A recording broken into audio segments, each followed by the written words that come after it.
Hello बच्चों, let's see the question and the question is in DNA the linkage between different nitrogenous bases are option हमारे पास है फॉस्फोड linkage, B hydrogen bonding, सी glycosidic linkage, D हमारे पास peptide linkage है। तो actual में बेटा जो हमारे पास डीएनए होता है उसका जो हमारे पास स्ट्रक्चर होता है बेटा वो हमारे पास होता है double strand double strand helix structure. ये हमारे पास होता है हेलिक्स स्ट्रक्चर।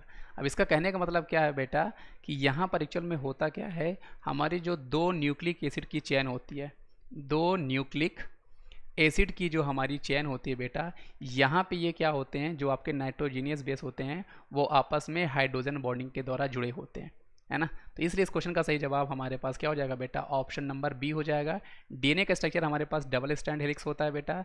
यहाँ पे जो हमारे पास दो न्यूक्लिक एसिड की जो आपकी चेन होती है ये आपस में बेटा क्या होते हैं, नाइट्रोजन बेस के हाइड्रोजन बॉन्डिंग के द्वारा जुड़े होते हैं। लेकिन आपको पता होना चाहिए बेटा कि किस तरह की हाइड्रोजन बॉन्डिंग होती है, कौन से नाइट्रोजनस बेस के बीच में होती है।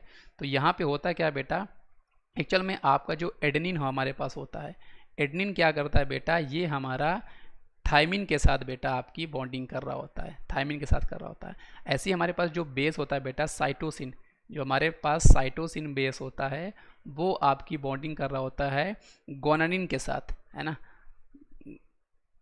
ये किसके साथ कर रहा होता है, गोनानिन के साथ। तो ये आपको पता होना चाहिए। तो हमारे जो नाइट्रोजीनियस बेस होते हैं बेटा उनमें इस तरह की बॉन्डिंग एच बॉन्ड के पेयर आपको मिलते हैं। एडनिन जो होता है वो हमारा थायमिन के साथ कर रहा होता है और साइटोसिन जो हमारे पास होता है वो आपका गोनिन के साथ कर रहा होता है। तो आई होप आपको ये समझ में आएगा बेटा। इसका सही जवाब हमारे पास ऑप्शन बी था। थैंक यू बच्चों।